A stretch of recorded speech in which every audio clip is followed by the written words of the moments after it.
Hello dear students, कैसे हो आप सब। Again welcome of you on Vidyapi tuition classes institute of VTC. Let's here you will discuss on an interesting topic of 11th physics which named parallax method. This is the indirect method for measuring of large distance. यानी कि large distance को हम major करना चाहते हैं तो उसके लिए हमें इनडायरेक्ट मेथड का यूज़ करना पड़ेगा। समझ गए। तो इस टॉपिक को बहुत सारे बच्चे स्किप कर देते हैं, लेकिन यहाँ से न्यूमेरिकल आने की पूरी संभावना रहती है। समझ गए। तो लगातार इस टॉपिक को आप देखते रहें, और जिसने चैनल को सब्सक्राइब नहीं किया चैनल को सब्सक्राइब भी कर लें और लगातार वीडियो को देखते रहें।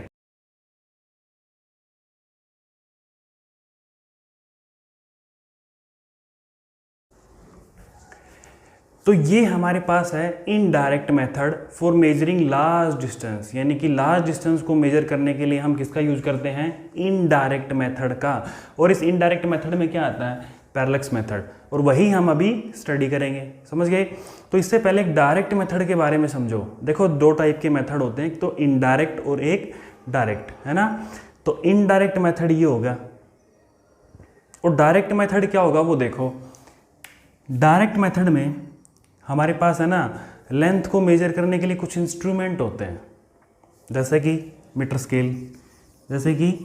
स्केल, है ना, वर्नियर कैलिपर्स,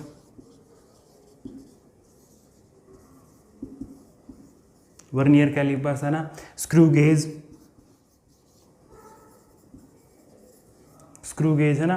ये सारे के सारे इंस्ट्रूमेंट हैं जिनसे हम लेंथ को मेजर करते हैं। डायरेक्ट मेथड में आते हैं, क्योंकि हमें अगर 10 की पावर -3 मीटर से लेकर 10 की पावर 2 मीटर तक की डिस्टेंस को मेजर करना है तो हम किस इंस्ट्रूमेंट का यूज करेंगे, मीटर स्केल का। अगर हमें वर्नियर कैलिपर्स का इस्तेमाल कब करते हैं हम, जब हमें 10 की पावर -4 मीटर, यानी कि अप टू 10 की पावर -4 मीटर की अगर डिस्टेंस होगी तो उसके लिए हम वर्नियर कैलिपर्स का यूज करते हैं। ठीक है। स्क्रू गेज का इस्तेमाल हम वहाँ करते हैं जहाँ डिस्टेंस कितनी होती है, अप टू 10 की पावर -5 मीटर, है ना। तो ये इस रेंज की जितनी भी डिस्टेंस है ना, सबको हम मेजर करते हैं इन इंस्ट्रूमेंट की हेल्प से। इसमें एक और भी आता है स्फेरोमीटर, है ना। तो ये सारे के सारे इंस्ट्रूमेंट हैं जिनसे हम लेंथ को मेजर करते हैं। समझ गए। तो ये आते हैं डायरेक्ट मेथड में, ये सारे के सारे किसमें आते हैं, डायरेक्ट मेथड में। अगर डिस्टेंस इस रेंज से बाहर है, तो उसके लिए हम यूज करेंगे इनडायरेक्ट मेथड। उसके लिए हम किस मेथड का यूज करेंगे, इनडायरेक्ट मेथड का यूज करेंगे, है ना। तो अभी इनडायरेक्ट मेथड ही देखो इनडायरेक्ट मेथड देखो क्या होता है। इसको मैं रफ कर देता हूँ ना।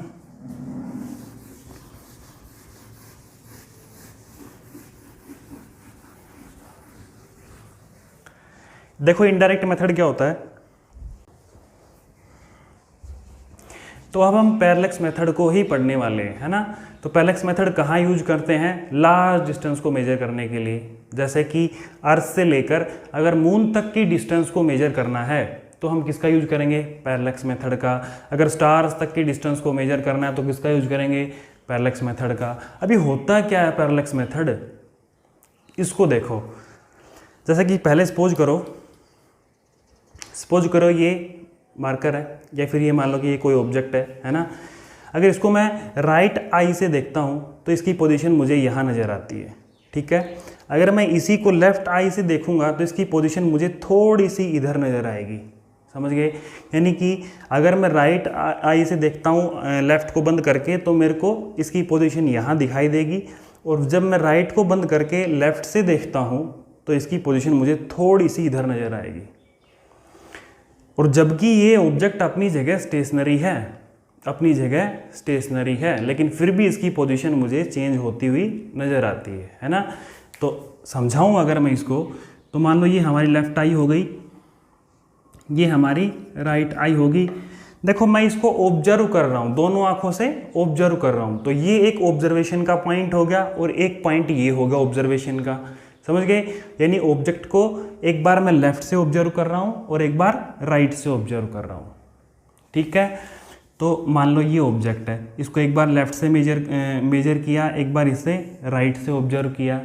समझ गए। तो ये जो ऑब्जर्वेशन पॉइंट हैं लेफ्ट और राइट, है ना, तो इनके बीच की डिस्टेंस को हम बोलते हैं बेसिस। इसके बीच की डिस्टेंस को हम क्या बोलते हैं? बेसिस। समझ गए?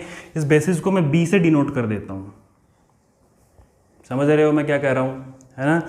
यानी कि इन दोनों के बीच की डिस्टेंस को, यानी कि the distance between the points of observation is called basis. समझ गए? ऑब्जर्वेशंस के जो दो पॉइंट हैं उनके बीच की डिस्टेंस को हम बोलते हैं बेसिस। ठीक है। अच्छा, ये जो एंगल बना, एक बार हम राइट से देख रहे हैं, एक बार हम लेफ्ट से देख रहे हैं, तो ये जो एंगल बना ना, ये एंगल जो बना थीटा, इसी को हम बोलते हैं पैरेलक्स एंगल। इसी को हम क्या बोलते हैं? पैरेलक्स एंगल। समझ में आ रही है बात मैं क्या कह रहा हूँ, है ना? इसी को हम क्या बोलते हैं? पैरेलक्स एंगल। मान लो इस पॉइंट को तो आप O मान लो, है ना? तो यहाँ पे अगर हमें एंगल निकालना है तो एंगल हम किस तरीके से निकालेंगे? एंगल क्या होता है? Arc upon radius. Arc upon radius. तो आर्क क्या हो गई? देखो ये एंगल होगा और यहाँ से यहाँ तक की रेडियस हो गई, इसको मान लो मैं x मान लेता हूँ, है ना? ये तो ये x होगी तो ये भी क्या होगी? x होगी ना। और ये एज ए आर्क हो गई, है ना? तो एंगल क्या होगा? Arc upon radius. तो आर्क क्या है हमारे पास? एंगल हमारे पास थीटा है, आर्क हमारे पास b है और रेडियस हमारे पास x है। ये आ गया भाई पैरेलक्स एंगल, है ना? नोट करो भाई एक बार इसको, है ना?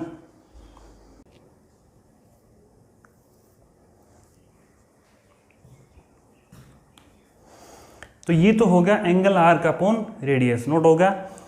तो ये थीटा होगा, ये रेडियस हो गई, ये आर्क हो गई। समझ गए?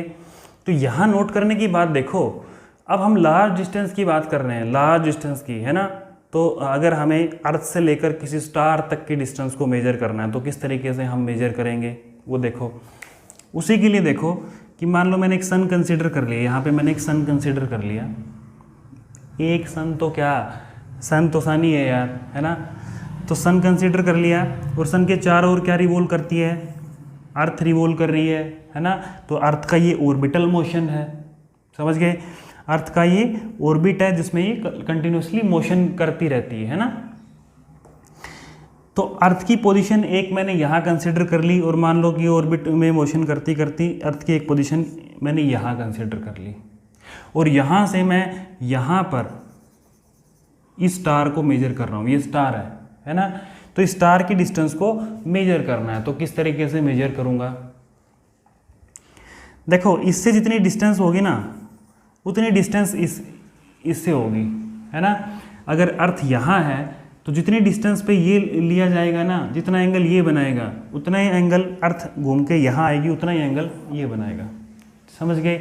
तो यहाँ पर देखो कि स्टार से लेकर अर्थ के इस वाले हिस्से तक और स्टार से लेकर अर्थ के इस वाले पोजीशन तक एंगल सेम रहेगा। समझ रहे हो? अर्थ के और स्टार के इस वाले पार्ट से लेकर स्टार और अर्थ के इस पार्ट तक का एंगल क्या रहेगा? सेम रहेगा। समझ में आ गई बात मैं क्या कह रहा हूँ? तो यहाँ जो एंगल बना, मान लो θ1 बन गया, तो ये एंगल भी क्या होगा? θ1 नहीं, इसको अलग मानोगे, इसकी पोजीशन अलग है और इसकी पोजीशन अलग है। समझ गए? अगर मैं स्टार से लेकर सन तक की करूं तो ये एंगल θ1 है, तो ये क्या होगा? ये भी θ1 होगा। इसको θ2 कंसीडर कर लो तो ये क्या होगा? θ2 होगा। समझ गए? तो यहाँ टोटल एंगल कितना हो गया? टोटल एंगल कितना होगा? θ1 प्लस में θ2। समझ में आ रही है बात मैं क्या कह रहा हूँ? तो वही नियम अपना दो कि एंगल क्या होता है? Arc upon radius. तो यहाँ से देखो रेडियस तो ये हो गई, रेडियस तो ये हो गई, इसके नाम दे दो। जैसे इस पॉइंट को नाम दे दिया ए, इस वाली पोजीशन को, यहाँ जो पोजीशन है उसको नाम दे दिया मैंने बी, इसको नाम दे दिया ओ, है ना?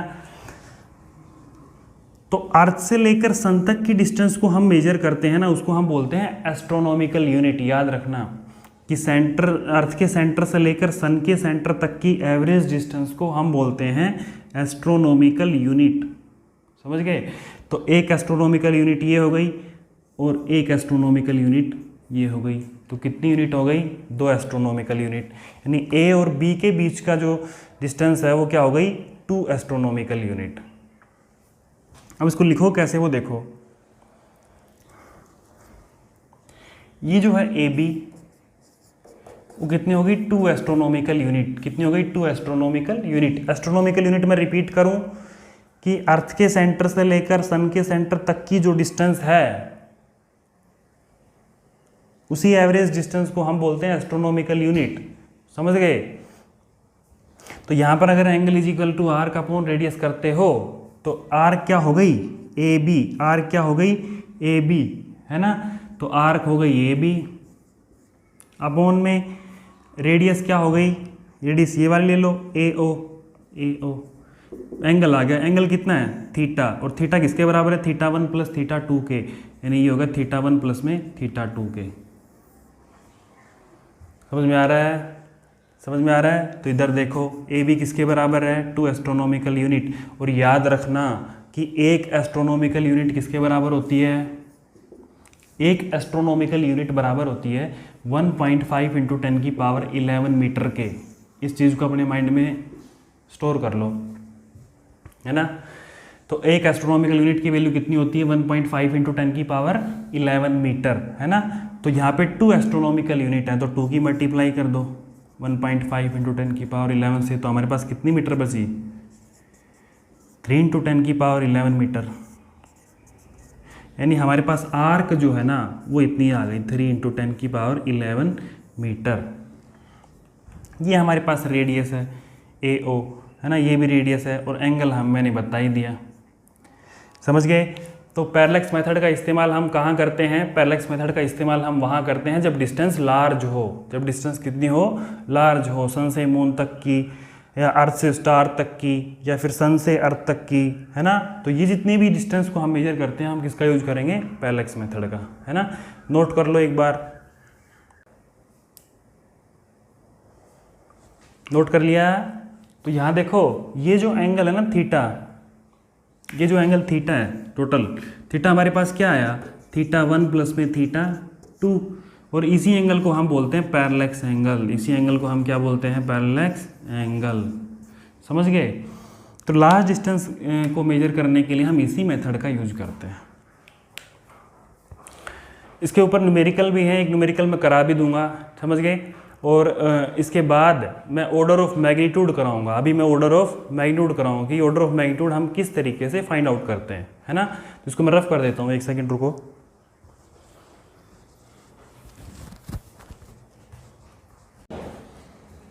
तो ये हमारे पास न्यूमेरिकल है पैरेलैक्स मेथड का, है ना। एक न्यूमेरिकल है, फटाफट देख लो। The angle subtended by moon at a point on earth 31 minute. If the distance of moon from the earth is 3.34 into 10 की power 8 meter, find the diameter of the moon. Moon का diameter निकालना है और moon से लेकर अर्थ तक की इसने डिस्टेंस दे दी। समझ गए। देखो हमें निकालना है मून का डायमीटर, तो मून ये होगा और मून का डायमीटर ये है, और ये हमारे पास पोज करो अर्थ है ना। तो अर्थ से लेकर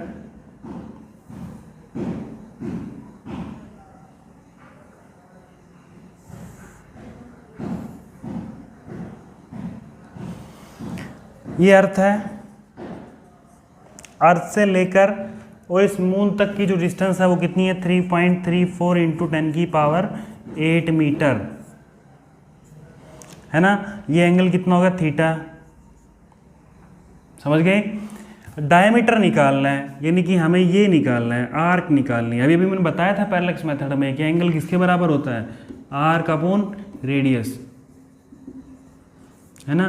तो आर्क हमारे पास क्या है ये, इसको आप नाम दे दो ए बी, इसको आप ओ नाम दे दो। तो आर्क क्या है हमारे पास ए बी, और ये क्या रेडियस क्या है बी ओ या फिर ए ओ, सेम है तो, है ना। कितनी है ओ बी, ओ बी। तो एंगल निकालना है। एंगल किस तरीके से निकालोगे ए बी, यानी कि ए बी अपॉन में ओ बी। एंगल हमारे पास देखो 31 minute, the angle subtended by angle दे रखा है 31 मिनट। तो मिनट को आप रेडियन में चेंज करो, एंगल की यूनिट जो होती है वो रेडियन होती है। तो मिनट को रेडियन में किस तरीके से कन्वर्ट करोगे, वो आपने लास्ट वीडियो देखी जिसमें मैंने सेकंड को मिनट में, मिनट को डिग्री में, डिग्री को रेडियन में कन्वर्ट करवाया था, है ना। जिसे नहीं देखी एक बार देख ले जाकर, है ना। तो मिनट को हम डिग्री में, रेडियन में कन्वर्ट करेंगे तो पहले मिनट को डिग्री में करो, 31 है, डिग्री में कन्वर्ट करोगे तो 60 से डिवाइड कर दोगे। अब डिग्री बन चुका, डिग्री को अगर रेडियन में करते हैं तो π/180 से इसको मल्टीप्लाई कर देते हैं, समझ गए। तो ये हमारे पास एंगल आ गया। ए बी निकालनी है, आर्क निकालनी है, तो इसको और इसकी मल्टीप्लाई कर दो, यानी कि एंगल इंटू रेडियस कितनी है 3.34 इंटू 10⁸ मीटर, है ना। और एंगल तुम्हारे पास क्या है, थीटा की वैल्यू क्या है 31/60 इंटू π/180। तो हमारे पास क्या आ गई, डायमीटर आ जाएगा। इसको सोल्व कर लो, समझ गए। तो इस तरह के क्वेश्चन आते हैं, है ना। अब प्रैक्टिस करोगे तो ही होंगे। अब हम पढ़ते हैं order of magnitude. Order of magnitude बहुत आसान तरीके से कराऊंगा, है ना, और इजी तरीके से आप समझ जाओगे। नोट करो।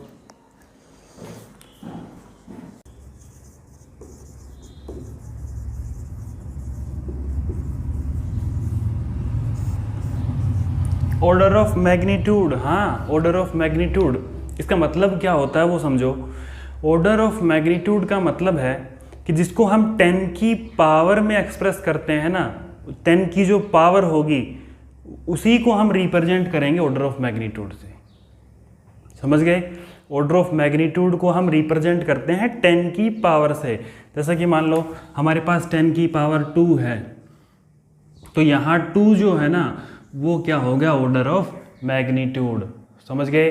तो 10 की पावर जो होगी ना उसी को हम रिप्रेजेंट करते हैं ऑर्डर ऑफ मैग्नीट्यूड से, ठीक है। अब जैसे आपको कोई नंबर दे दिया जाए,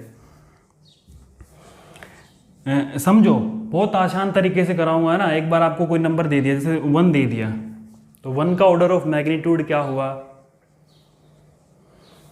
देखो 1 है, ठीक है। तो 1 कब होगा, 10 की पावर में हमें एक्सप्रेस करना है। पहले हम किस में एक्सप्रेस करना है, 10 की पावर में। तो 10 की पावर अगर हम 0 कर देते हैं, क्योंकि किसी की पावर 0 जो होती है तो वो 1 ही होती है ना। तो 10 की पावर 0, तो 0 हमारे पास क्या आ गया, ऑर्डर ऑफ मैग्नीट्यूड, यानी 0 हमारे पास क्या आ गया, ऑर्डर ऑफ मैग्नीट्यूड, ठीक है। यहाँ पे हम एक्सप्रेस कर रहे हैं 10 की पावर में, यानी express in power of 10, power of 10, है ना। और ये कोई भी नंबर है, समझ गए। जैसे मेरे पास एक नंबर है 51, तो 51 का ऑर्डर ऑफ मैग्नीट्यूड क्या होगा, सिंपली देखो 51 जो है ना उसको आप छोटे से छोटे 10 से नीचे की वैल्यू बनाओ। 10 जो है ना उससे नीचे की वैल्यू क्या होगी, 9, 8, 7, 5, 6, 4, है ना। तो इस टाइप की जो वैल्यू होंगी ना उसमें कन्वर्ट करो। तो 10 की से नीचे क्या होगा 5, तो इसको मैं ऐसे लिख दूं 5 × 1, और डॉट लगाया, पॉइंट लगाया, तो पॉइंट से आगे 1 है, तो 10 की पावर 1। 10 की पावर में एक्सप्रेस करना बहुत ज़रूरी है। एक दो एग्जाम्पल और देखोगे तो बहुत अच्छे तरीके से कवर हो जाएगा, ठीक है। तो 10 की पावर 1, समझ गए। अब नोट करने की बात क्या है, नोट करो कि अगर ये नंबर जो है, अगर ये नंबर जो है वो 5 से या 5 से ऊपर है तो हम उसको 10 ही लिखेंगे। अगर ये 5 या 5 से ऊपर है तो हम उसको 10 ही लिखेंगे, और इंटू में 10 की पावर 1 है ही। तो 10 की पावर 1 इंटू 10 की पावर 1 क्या हो गया, 10 की पावर 2। तो ऑर्डर ऑफ मैग्नीट्यूड हमारे पास क्या हो गया, 2। समझ में आ रहा है।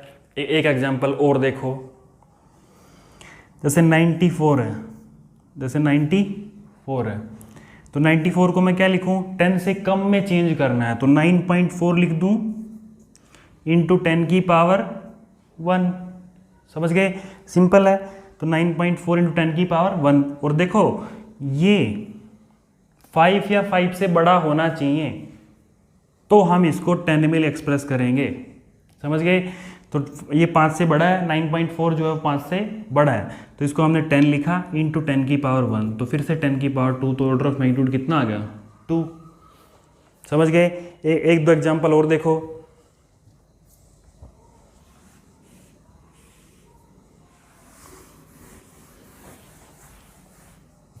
जैसे मान लो कि मेरे पास ये है 39 है, तो 39 को मैं 10 की पावर एक्सप्रेस में क्या लिखना है, तो पहले इसको 10 से छोटा बनाओ तो 3.9 होगा, पॉइंट के बाद 1 है तो 10 की पावर 1 होगी। अब यहाँ गौर करो कि ये 5 और 5 से बड़ा है तो हम इसको 10 में लिखेंगे, अगर 5 या 5 से छोटा है तो इसको हम 1 ही लिखेंगे। अब देखो ये नंबर 5 से छोटा है तो हम इसको 1 ही लिखेंगे, इनटू में 10 की पावर 1, तो कितना होगा 10 की पावर 1 से मल्टीप्लाई करोगे तो 10 की पावर 1 ही रहेगा, और पावर क्या है 1, तो ऑर्डर ऑफ मैग्नीट्यूड क्या आ गया 0.049। जैसे ये है, इसका ऑर्डर ऑफ मैग्नीट्यूड कैसे फाइंड आउट करूंगा, इसका ऑर्डर ऑफ मैग्नीट्यूड सिंपली 10 से छोटा ढूंढो, 10 से छोटा ढूंढो 4, इसको डायरेक्ट लिखो 0.9, इस जीरो को पहले काउंट मत करना, जीरो को वहाँ पर शिफ्ट करो, इसके राइट में शिफ्ट करो, और जब लेफ्ट से राइट में शिफ्ट करेंगे ना तो हम वहाँ पे माइनस का यूज़ करेंगे, 10 की पावर में माइनस का यूज़ करेंगे, और कितने को शिफ्ट कर रहे हैं 2 को, तो 10 की पावर -2, समझ गए। तो ये देखो 5 या 5 से बड़ा है तो 10 का इस्तेमाल करते हैं, अगर 5 से छोटा है तो 1 का इस्तेमाल करते हैं, तो यहाँ पे 5 से छोटा है तो 1 इंटू में 10 की पावर -2, तो 10 की पावर -2 होगा, तो ऑर्डर ऑफ मैग्नीट्यूड कितना आया -2। क्लियर है, देखो एक बार,